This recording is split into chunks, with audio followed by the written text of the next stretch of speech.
ఈరోజు వాక్యం వింటున్న నా తమ్ముళ్ళు చెల్లెళ్ళు, ఒక మాట చెప్పనా అన్నయ్య, నా జీవితం కూడా అలాగే ఉంది అన్నయ్య.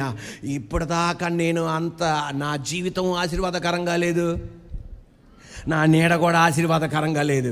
కానీ ఈ రోజున పేతురులాగా నువ్వు కూడా ఆయన వైపు తిరగడానికి రెడీ అయితే నువ్వు ఆశీర్వాదకరంగా ఉంటావు. అంత మట్టికే కాదు, నీ నీడ కూడా ఆశీర్వాదకరంగా ఉంటుంది.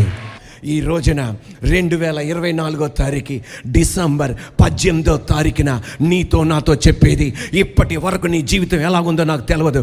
2025 సంవత్సరం జనవరి 1 నుండి మన జీవితం ఎలాగుండాలంటే, నేను ఆశీర్వాదకరంగా ఉండాలి, నా నీడ కూడా ఆశీర్వాదకరంగా ఉండాలి.